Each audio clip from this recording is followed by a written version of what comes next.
እንደምን አመሻችሁ። ከምሽቱ 2 ሰዓት ሆኖ ምሽት 12 ሰዓት ላይ የጀመረው ኢቲቪ ዜና 57 ምዕራፍ 3 ላይ ደርሷል። አብራችሁ እንድትቆዩ በአክብሮት እንጋብዛለን። እንደተለመደው የምናስቀድመው አርዕስተ ዜናውን ነው። አርዕስተ ዜና በየዘርፉ የተመዘገቡ ስኬቶችን በላቀ ውጤት ለማስቀጠል በጊዜ የለንም መንፈስ በትጋት መስራት እንደሚገባ ምክትል ጠቅላይ ሚኒስትሩ ተመስገን ጥሩነህ ተናገሩ። የሰራናቸውን ስራዎች በአግባቡ መለካት፣ በአግባቡ ሴሌብሬት ማድረግ፣ በአግባቡ ኮሚኒኬት ማድረግ፣ በአግባቡ ለሌላው ማስረዳት፣ ነገር ግን ደግሞ የሚቀሩን ስራዎች ላይ ደግሞ ከዚህ በፊት ከነበርንበት ድህነት ኋላ ቀርነት አኳያ አሁንም መሮጥ አለብን የሚል በጊዜ የለንም መንፈስ የሚሰራ አመራር መሆን አለበት። በአማራ ክልል የተካሄደው የአጀንዳ ማሰባሰብ የሀገራዊ ምክክር ምዕራፍ ስኬታማ ተሳትፎ ማድረጉን የአማራ ክልል ፖለቲካ ፓርቲዎች የጋራ ምክር ቤት አስታወቀም። አጀንዳ ማሰባሰቡን በስኬት እንዳጠናቀቅ ነው። ቀጣይም በሀገር አቀፍ ደረጃ በሚደረጉ ማናቸውም ውይይቶች በንቃት ተሳተፍነ ለሀገራችን አንድነት፣ ለሀገራችን ሉዓላዊነት፣ ለሀገራችን ሰላም፣ ለሀገራችን ብልጽግና የበኩላችን አስተዋጽኦ እንደምናደርግ በጋራ ተስማምተናል። ከውጭ የዜና ምንጭ ፕሬዚዳንት ዶናልድ ትራምፕ በሚቀጥሉ ሳምንታት ውስጥ በከፍተኛ ቴክኖሎጂ ሸቀጦች ላይ አዲስ ታሪፍ ጥላለው ሲሉ አስታወቁ።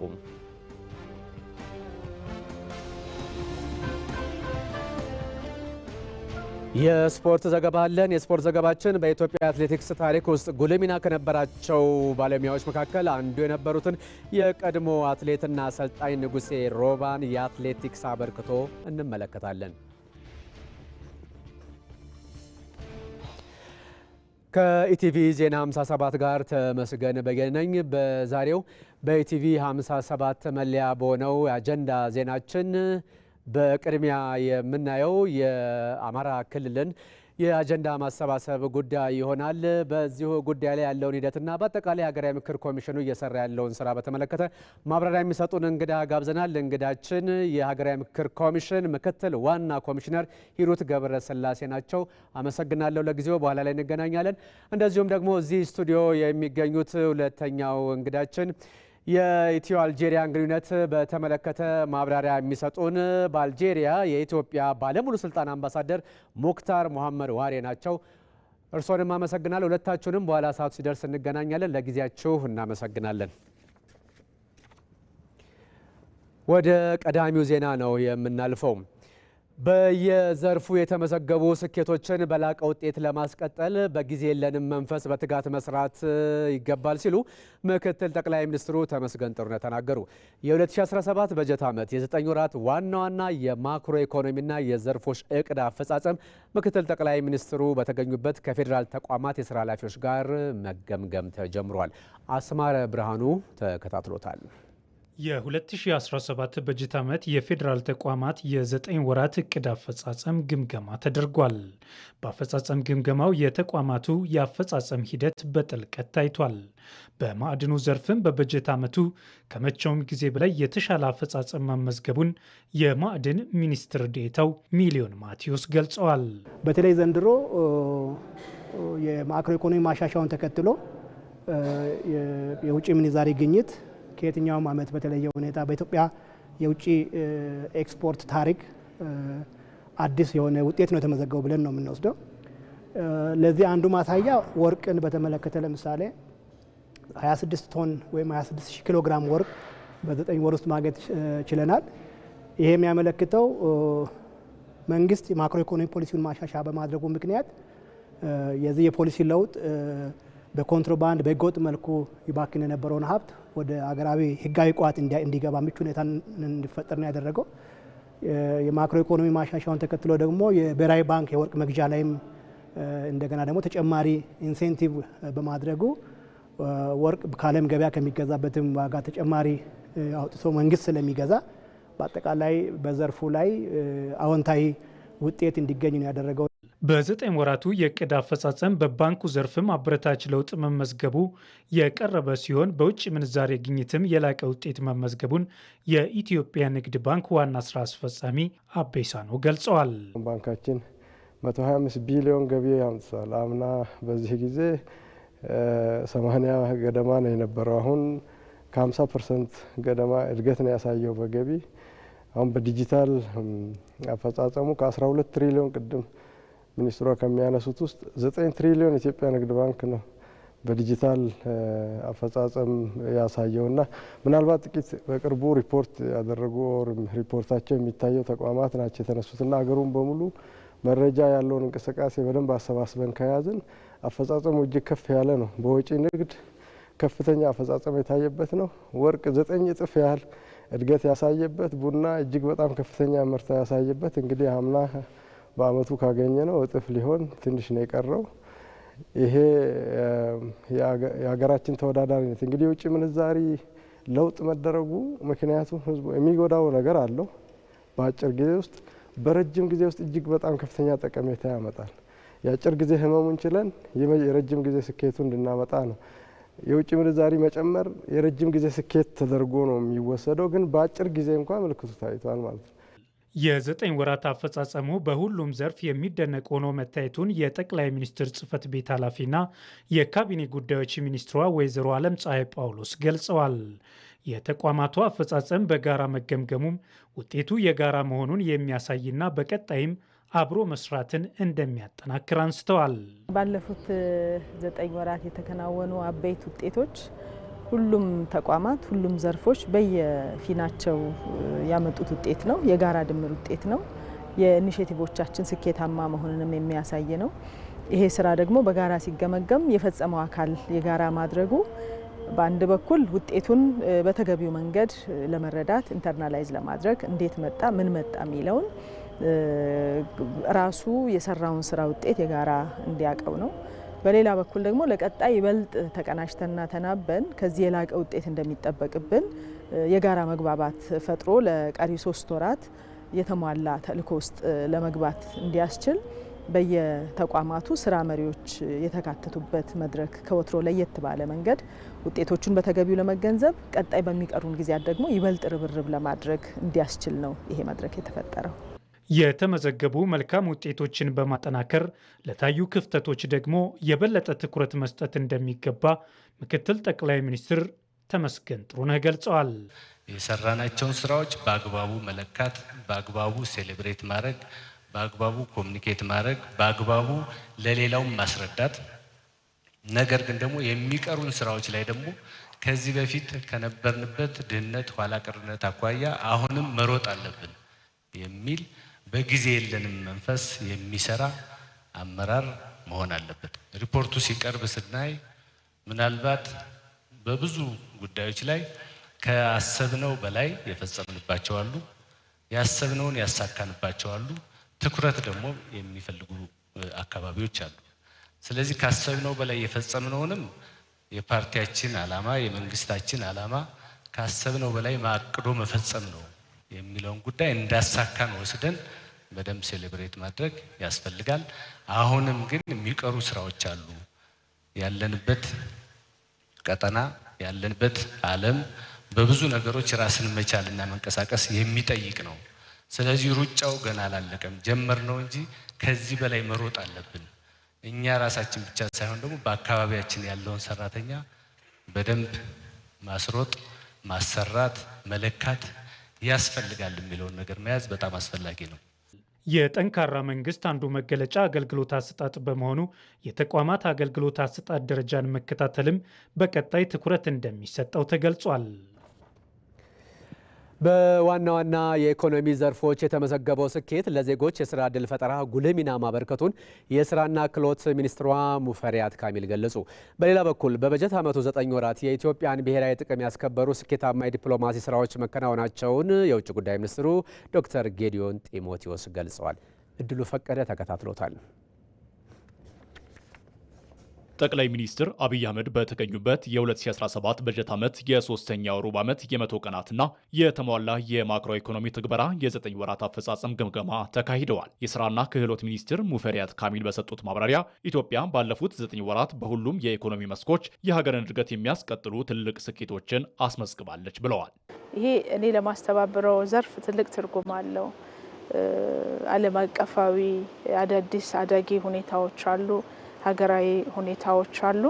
ስራ ብቻውን ተነጥሎ የሚታይ አይደለም። በአንድም በሌላም መንገድ እነዚህ ጉዳዮች ቀጥተኛም ተዘዋዋሪም ተጽዕኖ አላቸውና በአገር በቀል የኢኮኖሚ ሪፎርሙ የቅድሚያ ከተሰጣቸው 5 ዘርፎች መካከል በሁሉም ዘርፎች ሊባል በሚችል ደረጃ በጣም ትርጉም ያለው ከእቅድ አኳያም ትርጉም ያለው ስኬት ማስመዝገብ ተችሏል ላለፉት 9 ወራት። የስራ ዕድል ፈጠራ ከኢኮኖሚ እንቅስቃሴ ጋር ተሳስሮ የሚታይ ነው ያሉት ሚኒስትሯ፣ በዚህም በሁሉም መስክ የተመዘገበው ስኬት ለዜጎች የስራ ዕድል ፈጠራ መልካም አጋጣሚ መፍጠሩን ገልጸዋል። ከአጠቃላይ የልማት እንቅስቃሴው ጋር አብሮ ተሳስሮ የሚታይ ስለሆነ በእያንዳንዱ ዘርፍ ያለው እድገትና ለውጥ ውጤት ቀጥተኛ በሆነ መልኩ የስራ ዕድል ፈጠራ ዘርፉ ላይ ኢምፓክት አለው። ዓለም አቀፍ ትሬንዶቹም እንደ ሀገር የጀመርነውን የሪፎርም አጀንዳ በማሳካትም በሌላ መንገድ በመገዳደርም ረገድ ያላቸውን ትርጉም አይተናል። ይሄ በቀጣይ ወራት ለምንሰራው ስራ ደግሞ ትርጉም አለው። የውጭ ጉዳይ ሚኒስትር ጌዲዮን ጢሞቴዎስ በበኩላቸው የዲፕሎማሲ ዘርፉን አስመልክተው ማብራሪያ በሰጡበት ወቅት ባለፉት 9 ወራት በሁለትዮሽና በባለብዙ ወገን ዲፕሎማሲ ግንኙነቶች በርካታ ስኬቶች መመዝገባቸውን ተናግረዋል። ኢትዮጵያ በብሪክስ መድረክ ውጤታማ ተሳትፎ አድርጋለች። የአፍሪካ ህብረትን ውጤታማ በሆነ መንገድ አስተናግዳ የህብረቱ የሰላምና የደህንነት ምክር ቤት አባል ሆና ተመርጣለች። የማክሮ ኢኮኖሚክ ማሻሻያዎች ከዛ ጋር ተያይዞ የሚመጡ ውጤቶች ሀገራችን በቀጠናው ተጽዕኖ ፈጣሪ እንድትሆን ኢትዮጵያ በመሰረተ ልማት ከጎረቤቶቿ ጋር ከቀጠናው ሀገራት ጋር በመቀናጀት በኃይል አቅርቦት ከኬንያ፣ ከሱዳን፣ ከታንዛኒያ ከሌሎችም ሀገራት ጋር እየፈጠረችው ያለው ትስስር የኢትዮጵያ የኢኮኖሚ እድገት የኢትዮጵያ ልማት በኢትዮጵያ ብቻ ታጥሮ የሚቀር ሳይሆን ለቀጠናችንም ለጎረቤት ሀገሮችም አቅም የሚሆን እንደሆነ በተጨባጭ እየታየ ያለ ነው። በአጠቃላይ በበጀት ዓመቱ 9 ወራት የኢትዮጵያን ብሔራዊ ጥቅም ያስከበሩ ስኬታማ የዲፕሎማሲ ስራዎች መከናወናቸውን ነው የውጭ ጉዳይ ሚኒስትሩ የገለጹት። ከጊዜ ወደ ጊዜ የተቋም ግንባታ አቅምን ማጠናከር ላይ የሚሰሩ ስራዎች በቀጣይነት በስፋት የምንሰራቸው ስራዎች ይኖራሉ። ያ እንዳለ ሆኖ ባለን አቅም ብሔራዊ ጥቅምን አገራዊ ጥቅምን ማዕከል ያደረገ ያንን በተመለከተ የጠራ የነጠረ የተለዩ የሀገርን ጥቅሞች ለይቶ ያንን ተግባራዊ ለማድረግ እውን ለማድረግ የሚንቀሳቀስ ዲፕሎማሲያዊ አካሄድ በመከተል የተሻለ ውጤታማ ሆነናል ብለን እናስባለን። በመሆኑም በቀሪ ወራት መፈጸም ያለባቸውን ተግባራት በመለየት በዓመቱ ለማሳካት የተያዙ ትልሞችን በተሟላ መልኩ ለመፈጸም ሁሉም አካላት በትኩረት መስራት እንደሚገባቸው ተጠቁመዋል። በተያያዘ ዜና በበጀት ዓመቱ 9 ወራት 1250 ቅድመ አንደኛ ደረጃ ትምህርት ቤቶች መገንባታቸውን የትምህርት ሚኒስትሩ ፕሮፌሰር ብርሃኑ ነጋ ተናግረዋል። በበጀት ዓመቱ 9 ወራት የመስኖ ልማት ፕሮጀክቶች በተያዘላቸው ጊዜና ከዚያም በላይ ቀደም ብለው አፈጻጸም እያስመዘገቡ ስለመሆኑ የተናገሩት ደግሞ የመስኖና ቆላማ አካባቢ ሚኒስትሩ ዶክተር አብርሃም በላይ ናቸው። ሙሉ ግርማይ መስኖ ፕሮጀክቶች ከዚህ በፊት እንደሚታወቀው ብዙ ጊዜ በኢትዮጵያ ውስጥ የሚገነቡ የመስኖ ፕሮጀክቶች መዘግየት በየጊዜው ለማህበረሰቡ የቅሬታ ምንጭ ሆነው መቆየታቸውን የመስኖና ቆላማ አካባቢዎች ሚኒስትሩ አብርሃም በላይ ይገልጻሉ። አሁን ላይ ግን የመስኖ ግንባታ የጸጥታና የማህበራዊ ችግሮች ካልገጠማቸው በስተቀር በተያዘላቸው ጊዜ እየተከናወኑ መሆኑን ተናግረው የሴኩሪቲ ችግር ከሌለባቸው በተለያየ ምክንያት ሶሻል ኬዝ ካላጋጠማቸው በስተቀር ሁሉም ፕሮጀክቶች በተያዘላቸው እቅድና ከተያዘላቸው እቅድ በላይም እየተፈጸሙ ያሉ መሆናቸውንም በግምገማው ማየት ተችለዋል። ለምሳሌ ዘንድሮ እንጨርሳለን ያልናቸው ፕሮጀክቶች አጠናቀን ጎዴን አስመርቀናል። በቀጣይ ወልመል በሚቀጥለው ወር የምናስመርቀው ይሆናል። ሌሎችም በዚህ ዓመት ይጠናቀቃሉ ያልናቸው ከሰም ፕሮጀክቶችም ለማጠናቀቅ እየተሯሯጥን ያለ ነው። ያቀድናቸው ስራዎች በእቅዳቸው የሄዱ መሆናቸውና ከዚህ በላይ ከሰራን ደግሞ እንዲያም ካቀድነው በላይ ብዙ ነገር መፈጸም እንደምንችል ያየንበት የግምገማ ሁኔታ ነው ያለ። በመስኖ ፕሮጀክቶች ላይ በጸጥታና በካሳ አከፋፈል ምክንያቶች የሚነሱ ችግሮችን ክልሎችና ማህበረሰቡ የመፍትሄው አካል መሆን እንዳለባቸውም በበጀት ዓመቱ የ9 ወር አፈጻጸም ግምገማ ላይ አቅጣጫ መቀመጡንም ሚኒስትሩ አንስተዋል። ሶሻል ኢሹዎች የሚፈጠሩ ከሆነ የሴኩሪቲ ችግር የሚያጋጥማቸው ከሆነ ካሳ እየተባለ የሚደናቀፉ ከሆነ ፕሮጀክቶቹ በተለያየ ምክንያት እየቆሙ እየዘገዩ ማህበረሰቡም ወደ ተጨማሪ ኮምፕሌን የሚወስዱ ስለሆነ እዚህ አካባቢ ያሉ ክፍተቶች ክልሎች እና ማህበረሰባችን በደንብ አንደርስታንድ አድርጎ ገብተዋቸው መፍትሄ ማፈላለግ እንዳለባቸውም በክፍተት ዛሬ የታየና አቅጣጫ የተቀመጠበት ጉዳይ ነው ማለት ነው። በትምህርት ዘርፉም የትምህርት ጥራት ጋር ሲነሱ የነበሩ ችግሮችን ለመቅረፍ የተጀመሩ ስራዎች ተጠናክረው መቀጠሉን የትምህርት ሚኒስትሩ ፕሮፌሰር ብርሃኑ ነጋ ተናግረዋል። ከመምህራን ክህሎት ጋር በተያያዘ ያሉ ችግሮች አሉ። ከኢንፍራስትራክቸር ከትምህርት ቤቶች ለመማር አትራክቲቭ የሆኑ ትምህርት ቤቶች ማድረግ ላይ በጣም ብዙ ችግር ነበረ። በፊት የመጡት ጥናቶች 10% አይሞሉም ነበረ። እንደው ይሄ ትምህርት ቤት ናቸው ሊባሉ ይችላሉ የሚባሉት ትምህርት ቤቶቻችን ከፈተና ምዘና ጋር በጣም ከፍተኛ ችግር ነበር። ፈተናዎች ይሰረቃሉ፣ መኮራረጃ አለ።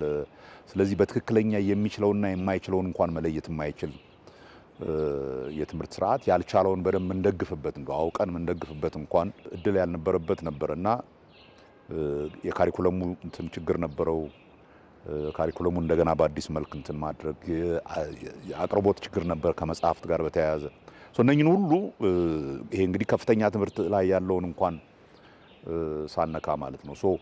ከዚህ አንጻር የተጀመረው ሪፎርም በዚህም ዓመት በተጠናክሮ ቀጥሏል። ባለፉት 9 ወራት ከ1250 በላይ የቅድመ አንደኛ ደረጃ ትምህርት ቤቶች መገንባታቸውን የገለጹት የትምህርት ሚኒስትሩ ፕሮፌሰር ብርሃኑ ነጋ 22000 የሚደርሱ ትምህርት ቤቶች ተጠግነዋል ብለዋል። በዚህ 9 ወር እንኳን 1250 በላይ ቅድመ አንደኛ ትምህርት ቤቶች ወደ 390 ምናምን የሚደርሱ አንደኛ ደረጃ እና መካከለኛ ደረጃ እንደዚሁ ወደ 200 አካባቢ ሁለተኛ ደረጃ ትምህርት ቤቶች ተሰርተዋል። በጥገና በኩል ወደ 22000 የሚደርሱ ትምህርት ቤቶች ተጠግነዋል። ቅድመ አንደኛ በአጠቃላይ ባለፉት ለውጡ ከተጀመረ በ5 ዓመት ውስጥ ከ35000 በላይ ቅድመ አንደኛ ትምህርት ቤቶች ተሰርተዋል። በቀጣይ ከሚተገበሩ ስራዎች መካከልም ተማሪዎች እጅ ስልካቸውን ይዘው ወደ ትምህርት ቤት እንዳይገቡ እንቅስቃሴ መጀመሩንም ሚኒስትሩ ተናግረዋል። በአዲስ አበባ የተካሄደው የኢትዮ አልጄሪያ 5ኛው የሚኒስትሮች የጋራ ኮሚሽን ስብሰባ የሁለቱን ሀገራት የዲፕሎማሲ ትብብር ማጠናከር በሚያስችሉ መስኮች ላይ የመግባቢያ ስምምነት በመፈራረም ተጠናቋል። ከሚያዝያ 4 ቀን 2017 ዓ.ም ጀምሮ የሁለቱ ሀገራት የጋራ ኮሚሽን የቴክኒክ ኮሚቴ ስብሰባ ያካሄደ ሲሆን የሀገራቱን ታሪካዊ ወዳጅነት በማጠናከር በትብብር መስራት በሚያስችሉ የቴክኒክ ጉዳዮች ላይ በመምከር ከስምምነት እንደተደረሰም ነው የተገለጸው። በዚህም በንግድና ኢንቨስትመንት፣ በሳይንስና አካዳሚ፣ በኃይልና ማዕድን፣ በጋራ የቢዝነስ ምክር ቤት፣ በግብርናው ዘርፍ፣ በፈጠራ፣ በስፔስ ሳይንስ፣ በኢኖቬሽንና ቴክኖሎጂ፣ በጤናና ፋርማሲውቲካል ኢንዱስትሪ፣ በባህልና ስፖርት መስኮች የኢትዮ አልጄሪያን ታሪካዊ የዲፕሎማሲ ትብብር ማጠናከር በሚቻልባቸው ጉዳዮች ላይ የመግባቢያ ስምምነቶች ተፈርመዋል። በዚሁ ጊዜ የውጭ ጉዳይ ሚኒስትሩ ዶክተር ጌዲዮን ጢሞቴዎስ ኢትዮጵያና አልጄሪያ በሁለትዮሽና ባለብዙ ወገን የዲፕሎማሲ ትብብር ታሪካዊ ወዳጅነት ያላቸው ሀገራት ስለመሆናቸው አንስተው የኢትዮ አልጄሪያው ለንተናዊ የዲፕሎማሲ ትብብርም ከሀገራቱ ታሪካዊ ወዳጅነት ትስስር የሚቀዳ ተምሳሌታዊ ግንኙነት መሆኑን አንስተዋል። በቀጣይም ኢትዮጵያ ከአልጄሪያ ጋር ያላትን ታሪካዊ የዲፕሎማሲ ትብብር በግብርና፣ በሳይንስና ቴክኖሎጂ፣ በንግድና ኢንቨስትመንት እንደዚሁም ደግሞ በማህበራዊና ኢኮኖሚያዊ መስኮች በትብብር ለመስራት ቁርጠኛ መሆኗን ነው ውጭ ጉዳይ ሚኒስትሩ ያረጋገጡት። እንግዲህ በዚሁ ጉዳይ ላይ ተጨማሪ ማብራሪያ ሊሰጡን በአልጄሪያ የኢትዮጵያ ባለሙሉ ስልጣን አምባሳደር ሙክታር ሞሐመድ ዋሬ እዚህ ስቱዲዮ ይገኛሉ። አመሰግናለሁኝ አምባሳደር ሙክታር። እንግዲህ ከዚህ ከስምምነቱ ባሻገር እንደው ወደ ኋላ መለስ እንበልና የሁለትዮሹን ግንኙነት እናንሳ እስኪ። የኢትዮጵያና የአልጄሪያን ግንኙነት በተጨባጭ በአሁኑ ወቅት ያለውን ስናነሳ በምን ደረጃ ላይ ይገኛል ብለው እርስዎ እንደ አንድ አምባሳደር ይገመግሙታል? አመሰግናለሁ። በመጀመሪያ ለመላው የክርስትና እምነት ተከታዮች እንኳን ለሆሳዕና በዓል አደረሳችሁ እላለሁ። ዛሬ ሰሞነ ሕማማት ነው። ሰሞነ ሕማማት ነው። እንደዚሁም በቀጣይ የሚከበረው የፋሲካ በዓል መልካም በዓል እንዲሆን ከወዲሁ ምኞቴን ለመግለጽ እወዳለሁ። በአልጄሪያና በኢትዮጵያ መካከል ያለው ወዳጅነት እጅግ በጣም ጠንካራ ኤክሰለንት ወይም ደግሞ እጅግ በጣም ጥሩ ተብሎ የሚጠቀስ ነው በዲፕሎማሲ ቋንቋ። ለምን ተባለ እንደዛ? እዚህ አንደኛ ታሪካዊ መሰረት አለው። ሁለተኛ ወቅታዊ የግንኙነት አድማስ ሰፊ ነው። ሶስተኛ በዓለም አቀፍም ሆነ በሁለትዮሽም ሆነ በባለብዙ መድረክ ባሉን ግንኙነቶች እጅግ የምንተባበርና የምንደማመጥ ስትራቴጂካዊ ወዳጆች ነን። ስለዚህ በ2013 የተፈረመ የስትራቴጂካዊ ትብብር ማዕቀፍ አለን። የሁሉም እንቅስቃሴያችን ደግሞ መነሻ እነዚህ ናቸው። ከዚህ በላይ ደግሞ ጥልቅ የሆነ ታሪካዊ ግንኙነት አለን። ለፓን አፍሪካኒዝም እሴቶች እውን መሆን ሁለቱ ሀገራት በጠንካራ የዲፕሎማሲ አስተዋጽኦ ወይም አበርክቶ የሚታወቁ ሀገሮች ናቸው። መልካም አምባሳደር ሙክታር፣ እንግዲህ በአዲስ አበባ የኢትዮ ኤልጀራ 5ኛ ሚኒስትሮች የጋራ ኮሚሽን ስብሰባ ተካሂዷል። የሀገራቱ ዲፕሎማሲ ትብብር ማጠናከር በሚያስችሉ ጉዳዮች ላይም ጠንከር ያሉ ውይይቶች ተካሂደውበታል። እንግዲህ ከዚህ ባሻገር ደግሞ ዘርፈ ብዙ የሆኑ የሁለትዮሽ ስምምነቶችም ኢትዮጵያና አልጄሪያ አድርገዋል እና ከዚህ ተነስተን እነዚህ ስምምነቶችን በተመለከተ እስካሁን ያለውን የሁለቱን ሀገራት ዲፕሎማሲያዊ ግንኙነት ታሳቢ በማድረግ ምን ፍንጭ ይሰጠናል? በዋናነትስ ኢትዮጵያ ከአልጄሪያ ጋር ያዋጣኛል ብላ ልትሰራ የተፈራረመችባቸው ጉዳዮች ምን ያመለክታሉ? እነዚህ ስምምነቶች የተፈረሙ ስምምነቶች የዚህ የአምስተኛው የሁለቱ ሀገራት የጋራ ኮሚሽን ውጤት ብቻ ሳይሆኑ የነባር ግንኙነታችን ቀጣይ አካል ናቸው። ከዚህ አንጻር ምን እንጠብቃለን ላልከው የመጀመሪያ ነገር መልካም የነበረው እጅግ በጣም ጥሩ የነበረው የፖለቲካዊና ዲፕሎማሲያዊ ግንኙነታችን በላቀ የኢኮኖሚ ዲፕሎማሲ ይታገዛል። ስለዚህ ሁለቱ አገራት በቀጣይ ወደ ላቀ የኢኮኖሚ ትብብር ያድጋል ማለት ነው። በቅርቡ እንግዲህ ኢቢሲም የዘገበው ይመስለኛል ክቡር የአልጄሪያ የመንግስት ጉዳዮች ሚኒስትር የማዕድንና የነዳጅ የማዕድንና የኢነርጂ እንደዚሁ ደግሞ የአዳዲስ ኢነርጂዎች ሚኒስትር መሐመድ አርቃ በዚህ ጉብኝት አድርገዋል፣ ዘግበነዋል።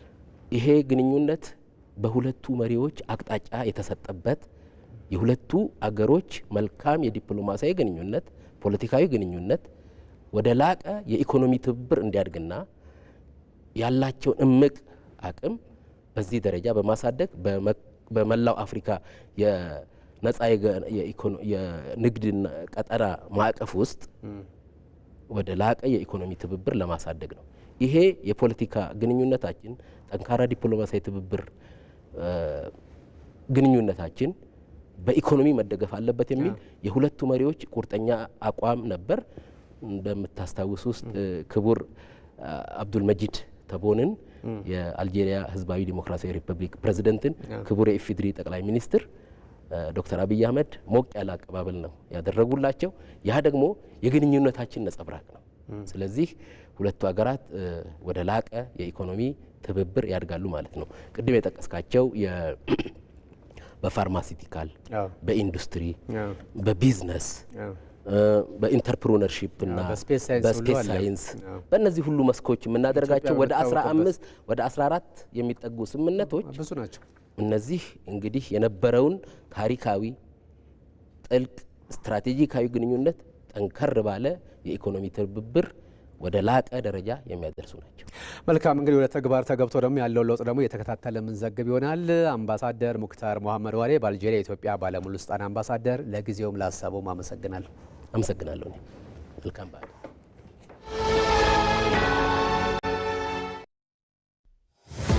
የሚሰራ ሰው ጊዜ አይበቃውም። ስለዚህ ረጅሙን ጉዳይ በዘዴ ያሳጥረዋል። ወራዊ የአገልግሎት ክፍያዎቹን በቀላሉ ሲቢ ብር ፕላስ ያስታውሰዋል። ታታሪዋ ወጣት ቀኗ ይብቃቃላታል። የትምህርት ቤት ክፍያዋን ለመክፈል ሲቢ ብር ፕላስ ፍጥነት ያላብሳታል።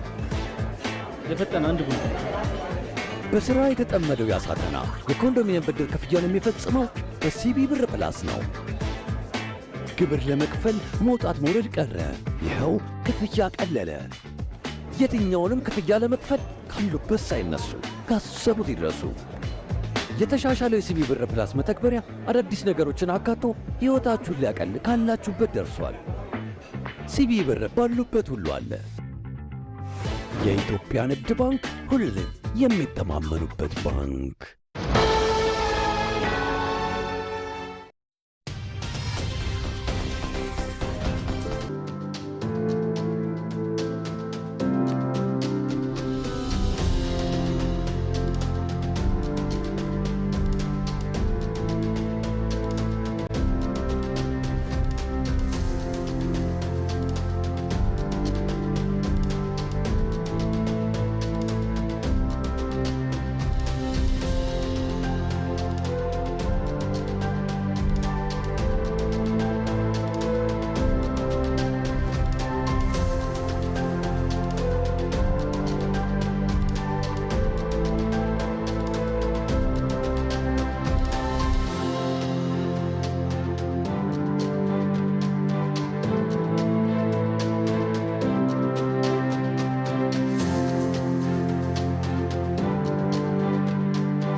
ወደ ኢቲቪ አጀንዳ ዜናችን ነው አሁን የምናልፈው። በአማራ ክልል የተካሄደው የአጀንዳ ማሰባሰብ የሀገራዊ ምክክር ምዕራፍ ስኬታማ ተሳትፎ ማድረጉን የአማራ ክልል ፖለቲካ ፓርቲዎች የጋራ ምክር ቤት አስታወቀ።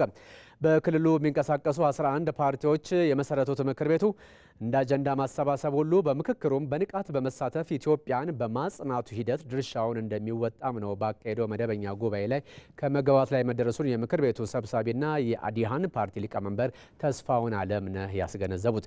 ምክር ቤቱ በመደበኛ ጉባኤው የ9 ወራት የዕቅድ አፈጻጸምና ሰሞኑን የኢትዮጵያ ሀገራዊ ምክክር ኮሚሽን በአማራ ክልል ያከናወነውን የአጀንዳ ማሰባሰብ ስራ አስመልክቶም መክሯል። በምክክሩ ከ14 በላይ የፖለቲካ ፓርቲዎች የተሳተፉበት የአጀንዳ ማሰባሰብ ምዕራፍ የህዝብ አጀንዳን በማስያዝ በነጻ ተሳትፎና በኮሚሽኑ ገለልተኛ አገልግሎት እጅግ ስኬታማ እንደነበረም ነው ሰብሳቢው ያስታወቁት። ኢትዮጵያ በእርግጥ እየመከረች ለመሆኑ ምስክር ነን ያለው ምክር ቤቱ በምክክር ትግበራ ምዕራፉም በንቃት በመሳተፍ ኢትዮጵያን ለማጽናት በሚደረገው ጥረት ኃላፊነታችንን ለመውጣት ዝግጁ ነን ብለዋል። የምክክር ኮሚሽኑ ዋጋ ተከፍሎበት የትግል ውጤት ነው። ለዘመናት ስናፍቀው የነበረ ነው። እንደ አለመታደል ሆኖ በኢትዮጵያ ታሪክ ውስጥ የፖለቲካ ፓርቲዎች አጀንዳቸውን ቁጭ ብለው በሰላማዊ መንገድ የሚመካከሩበት እድል አልነበረም። ያንን እድል ነው የፈጠረው። ይሄ ደግሞ በታሪክ ትልቅ ነው። ስለዚህ ቀጣይም የትግበራ ምዕራፍ ስላለ በትግበራ ምዕራፉም በንቃት መሳተፍ እንዳለብንና የፖለቲካ ፓርቲዎችም እንደጀመር ነው አጀንዳ ማሰባሰቡን በስኬት እንዳጠናቀቅ ነው። ቀጣይም በሀገር አቀፍ ደረጃ በሚደረጉ ማናቸውም ውይይቶች በንቃት ተሳተፍነ ለሀገራችን አንድነት፣ ለሀገራችን ሉዓላዊነት፣ ለሀገራችን ሰላም፣ ለሀገራችን ብልጽግና የበኩላችን አስተዋጽኦ እንደምናደርግ በጋራ ተስማምተናል። እንደ ሪፖርተራችን ራይል ፍሬው ዘገባ ምክር ቤቱ የስራ አስፈጻሚ ኮሚቴ ምርጫ በማካሄድም 5 የፖለቲካ ፓርቲዎችን አዲሃን፣ ብልጽግና፣ አብን፣ ኢዜማ እና ኢሃፓ በስራ አስፈጻሚነት መርጧል። ከተመሰረተ 4 ዓመታትን ያስቆጠረው የአማራ ክልል የፖለቲካ ፓርቲዎች የጋራ ምክር ቤት ሰላማዊ ትግልን በማበረታታት ከጊዜ ጊዜ ልምዱን በማሳደግ በአማራ ክልል ሁለንተና የልማትና የሰላም ግንባታ ጥረት አባላቱ የድርሻቸውን እንዲወጡ በማድረግ ላይ ስለመሆኑ በ9 ወራት የአፈጻጸም ሪፖርቱ ላይ ተመላክቷል። ለሰላም የሚረፍድ ጊዜ ባለመኖሩ በትጥቅ ትግሉ የሚንቀሳቀሱ ኃይሎችም ሰላማዊ ትግል አማራጭን እንዲከተሉ በሀገራዊ ምክክሩም ጥያቄዎቻቸውን እንዲያቀርቡ የጋራ ምክር ቤቱ ጥሪውን አቅርቧል። በሰላም ጉዳይ በአንድም ይሁን በሌላ መንገድ ጥያቄ ያለን የሚሉ ኃይሎች ፍላጎታቸውን በትጥቅ ትግል ለማካሄድ ሲንቀሳቀሱ ነበረ። ይሄ እንዳለ ይታወቃል። ስለዚህ ይሄ የፖለቲካ ፓርቲ ሰላምና ሰላም አስፈላጊ መሆኑን ተረድተው ዛሬም ነገም ከነገ ወዲያም ለሰላም የሚረፍድ ጊዜ የለም፣ ልዩነቶቻቸውን የፖለቲካ አጀንዳዎቻቸውን አሁንም ቢሆን ወደ ጠረጴዛ እንዲያመጡና የክልሉን ሕዝብ የሚፈልገውን ሰላም የሚፈልገውን ማህበራዊ እረፍት ማግኘት እንዳለበት ሁላችንም የፖለቲካ ፓርቲዎች በጋራ ተስማምተናል። ይህንንም በትጥቅ ትግል እንንቀሳቀሳለን ለሚሉ ኃይሎችም የትኛውም አይነት የፖለቲካ ቡድን ጥያቄውን ፍላጎቱን በሰላማዊና በሰላማዊ መንገድ እንዲፈጽም በተደጋጋሚ መንገድ ጥሪ ስናደርግ ቆይተናል። ዛሬም የምንላችሁ ኑ ለሰላም የረፈደ ጊዜ የለም፣ ኑ አብረን እንምከር፣ ኑ አብረን እንወያይ፣ ኑ ችግሮቻችን በጋራ እናሰማ እንላለን። ይህም በጋራ ምክር ቤቱ ስም ጥሪያችንን ደጋግመን ማስተላለፍ እንፈልጋለን። ይህንኑ የአማራ ክልል የአጀንዳ ማሰባሰብ ምዕራፍ በተመለከተና በአጠቃላይ በሀገር አቀፍ የምክክር ኮሚሽኑን ስራ ላይ አትኩረን እንግዳ ጋብዘናል። እንግዳችን የሀገራዊ ምክክር ኮሚሽኑ ምክትል ዋና ኮሚሽነር ሂሩት ገብረ ስላሴ ናቸው። በቀጥታ መስመራችን ላይ ይገኛሉ። አመሰግናለሁኝ ምክትል ዋና ኮሚሽነር ሂሩት። እንግዲህ እንደሚታወቀው በአማራ ክልል ይኸው የአጀንዳ ማሰባሰብ ስራ ተካሂዷል። ከመጋቢት 27 እስከ ሚያዝያ 4 ድረስ በሁለት ምዕራፎች ነው ያካሄዳችሁት። እንደሚታወቀው ተሳታፊዎቹም እንግዲህ ወደ 7000 ይጠጋሉ። ከ267 ወረዳዎች በአማራ ክልል በ10 የማህበረሰብ ክፍሎች ተወክሎ 4500፣ በሁለተኛው ምዕራፍ ደግሞ የ5 ባለድርሻ አካላት ወኪሎች አጀንዳዎችን አሰባስበዋል።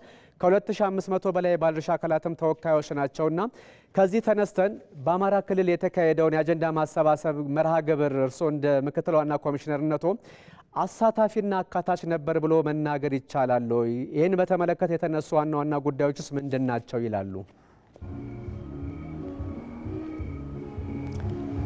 እንግዲህ ይህንን የአማራ ክልል የምክክርና የአጀንዳ ማሰባሰብ ፕሮግራም ስንጀምር እኛ ከወረዳን የተነሳ ነው እና ወረዳ 263 ወረዳዎች ላይ ህዝቦች ተወካዮቻቸውን መርጠው ልከው አሁን ደግሞ እነሱ ባሉበት ሌሎች ባለድርሻ አካላት ወደ 21 የሚሆኑ ባለድርሻ አካላት በተገኙበት የክልሉ ምክክርና የክልሉ የአጀንዳ ማሰባሰብ ስራ ተሰርቷል።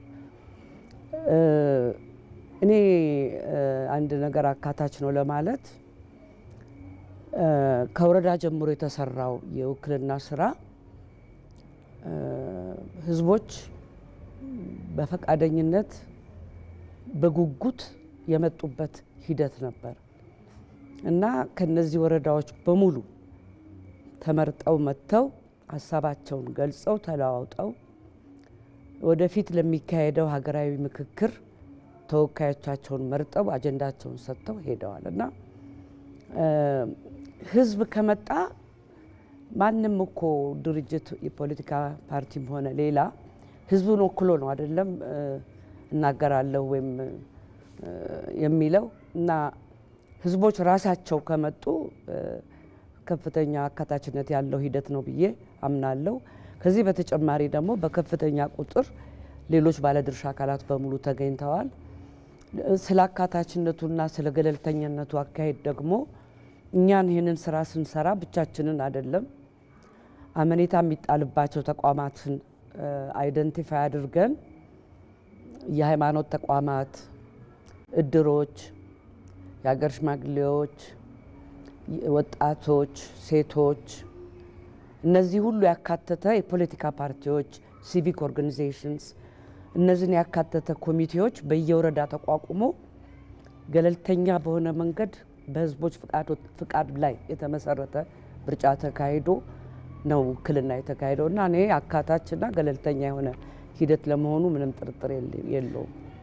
መልካም እንግዲህ በተለይ በአማራ ክልል የተካሄደውን ከመጋቢት 27 እስከ ሚያዝያ 4 ያለውን ስንመለከት እንግዲህ የቡድን ውይይቶች ተካሂደዋል፣ አጀንዳዎች አውጣተዋል፣ ተወያይተዋል። እንደ ጊዜውም እነዚህን አጀንዳዎች የማጠናከር ስራዎች ተሰርተዋል፣ የማደራጀት ስራም ተሰርቷል እና በመጨረሻ ደግሞ 25 ተወካዮች ለኮሚሽኑ ይሄንን ያደራጁትን ዶክመንት አስረክበዋል እና በተለይ ደግሞ 25 ተወካዮችን በሀገር አቀፍ ደረጃ ለሚከናወነው ምክክር የሚሳተፉ እንደሆነም ታውቋል። እንግዲህ የሀገራዊ አቀፉ ምክክር ኮሚሽን በተወካዮች ምክር ቤት 1 ዓመት ስራውን እንዲቀጥል እስካሁን ያለው ስራ ተገምግሞ ተሰጥቷቸዋልና የቀጣይ የኮሚሽኑ የትኩረት አቅጣጫዎችን በተመለከተ ምን ማለት ይቻላል አሁን ባለው ሂደት? እሺ ቅድም የተባለው ላይ አንድ ርማት ለማድረግ ነው። የአማራ ክልልን ወክለው የሚሳተፉ ተወካዮች 25 ብቻ አይደሉም፣ ወደ 300 የሚጠጉ ናቸው የሚሆኑትና ይሄ ቁጥሩን ለማስተካከል ፈልጌ ነው። እንግዲህ አሁን ከዚህ ቀጥሎ የምንሰራው የትግራይን ሀገራዊ የትግራይ ክልልን ምክክርና አጀንዳ ማሰባሰብ ስራ ነው። ጎን ለጎን ደግሞ ከዚህ ስራ ጋራ በፌዴራል ደረጃ የሚደረገው ምክክር የምክክር ጉባኤ ይጠራል። እነዚህ ሁለቱ ትልልቅ ምዕራፎች ናቸው። ጎን ለጎን ደግሞ ይሄ የትግራይ ክልል አጀንዳ እንደተረከብን የአጀንዳ ቀረጻ ስራውንም መስራት ይኖርብናል። ቀላል ስራ አይደለም። የተሰጡን ብዛት ያላቸው አጀንዳዎች ናቸው ከየክልሉ ያመጣናቸው እና እነሱን አጀንዳዎች የመጨረሻው ኢትዮጵያ የምትመክርበት አጀንዳ የሚለውን ለመቅረጽ ከፍተኛ ስራ አለ የሚሰራ።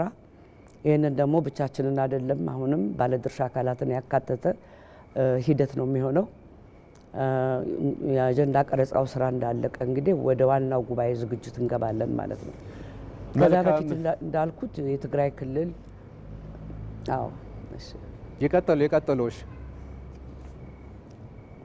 ይቀጥሉ የጨረሱ መስሎኝ ነበር። የትግራይ ክልልና የፌዴራልን ስራ እንደሰራን የዲያስፖራውንም አጀንዳ የማሰባሰብ ስራ ይከናወናል ማለት ነው። የሁሉንም አጀንዳ ካገኘን በኋላ ወደ ቀረጻ እንገባለን። ከቀረጻ ደግሞ ወደ ዋናው ጉባኤ ዝግጅት እንገባለን ማለት ነው። መልካም እንግዲህ ማስካከያውንም ወስደናል። በአማራ ክልል አሁን ባለው ሂደት እንግዲህ 25 ተወካዮች ለኮሚሽኑ ያለውን ሰነድ አስተካክለዋል በሚለው ይያዝልን። በሀገራዊ ምክክር ኮሚሽን ምክትል ዋና ኮሚሽነር ሂሩት ገብረስላሴ ለጊዜውም ለሀሳቡም አመሰግናለሁ። ሰላም ያምሹ። እኔም አመሰግናለሁ። በነገው የአዲስ ቀን የዜና መሰናዶ የአገር ጉዳይ እንደ ሀገር እየተከናወነ የሚገኘውን የተማሪዎች የትምህርት ቤት ምገባ መርሃ ግብር እንዳስሳለን። ተማሪዎች በትምህርታቸው የተሻለ ውጤት እንዲያስመዘገቡ ለማስቻል ታስቦ የተጀመረው ይህ መርሃ ግብር በትምህርት ቤቶች የትምህርት መጠነ ማቋረጥ እንዲቀንስ ድርሻ እያበረከተ ይገኛል። የተማሪዎች የትምህርት አቀባበል እንዲያድግ ያስቻለው በምን መልኩ ነው የሚለውን አዲስ ቀን በሀገር ጉዳይ ይመለከተዋል። መርሃ ግብሩ በአዲስ አበባ የተጀመረ ቢሆንም አሁን ላይ በሌሎች የክልል ከተሞችም ተግባራዊ እየሆነ ይገኛል። ተሞክሮ እንዴት እየተስፋፋ ነው በሚል አዲስ ቀን በሀገር ጉዳይ ይዳስሳል። የምገባ መርሃ ግብሩ በተማሪዎች ላይ ያመጣ ያለውን ለውጥ በማመላከት ይህን መልካም ተግባር ከመንግስት ባለፈ ሌሎች ተቋማት እንዲደግፉት ለማድረግ ምን እየተሰራ ነው ሲልም ይጠይቃል። አዲስ ቀን የዜና መሰናዶ ይህንን የአገር ጉዳይ ጨምሮ ሌሎች ጥንቅሮችን ይዞ ነገ ጠዋት ከ1 ሰዓት እስከ 3 ሰዓት ከመቅደላዊ ደረጀና ከአብዮት ይግዛው ጋር ይጠብቃችኋል። አዲስ ቀን ከኢትዮጵያ ቴሌቪዥን ቲቪ ዜና 57 በቀጥታ መተላለፉን እንደቀጠለ ነው። የአብይ ጾም የመጨረሻው ሳምንት ሰሙነ ሕማማት በእምነቱ ተከታዩ ዘንድ በዛሬው ዕለት የኢየሱስ ክርስቶስ የሰሙነ ሕማማት የሚዘክረው መታሰቢያ እየተካሄደ ይገኛል። እስከ ዕለተ ትንሣኤ ድረስም የሚዘልቅ ይሆናል። ሕዝበ ክርስቲያኑ ሰሙነ ሕማማትን ሃይማኖቱ በሚያዘው መሰረት በጾም በስግደትና በጸሎት እንደዚሁም ደግሞ እርስ በርስ በመተሳሰብ ሊያሳልፍ እንደሚገባ ነው በአውሳካ የሚገኙ ምዕመናን የገለጹት። ሪፖርተራችን ነስረዲን ሐሚድ ዛሬ የተጀመረውን የሰሙነ ሕማማት የመጀመሪያ ቀንን በተመለከተ ያደረሰን ዘገባ አለው። ወደ እሱ ነው አሁን የምናልፈው።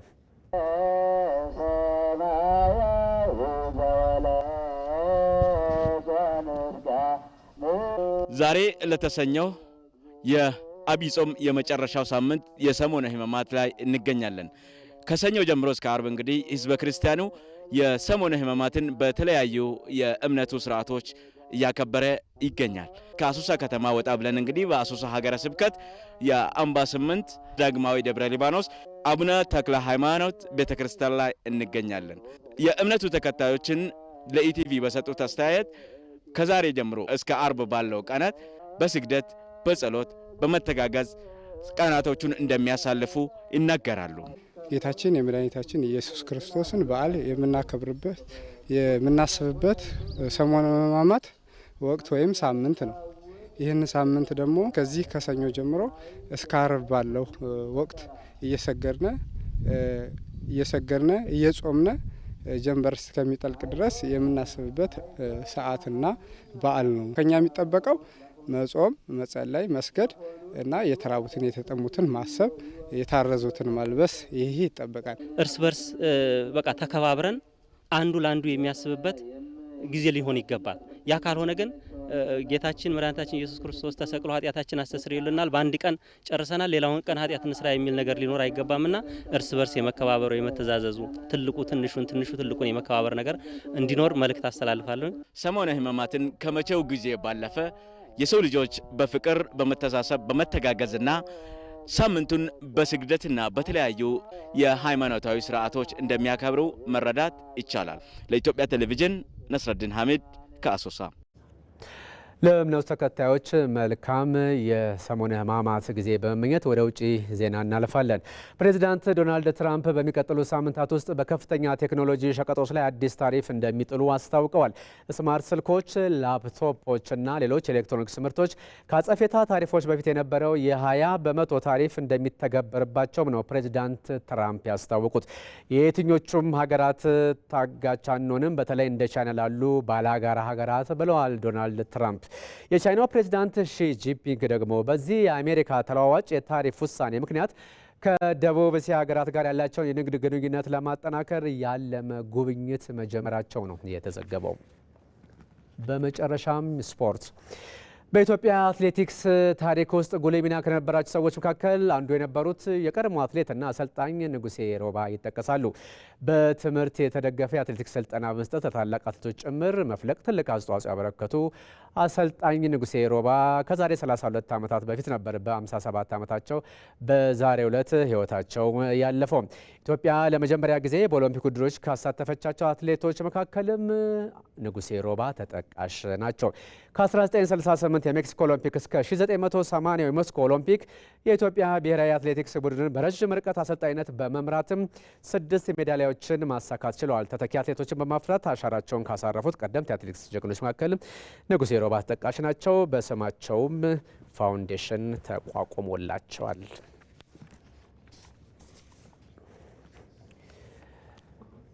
ምሽት 12 ሰዓት ላይ የጀመረውና እስካሁን የዘለቀው ኢቲቪ ዜና 57ን በዚሁ አጠናቀቅን። ተመስገን በየነ ነኝ። ሰላም።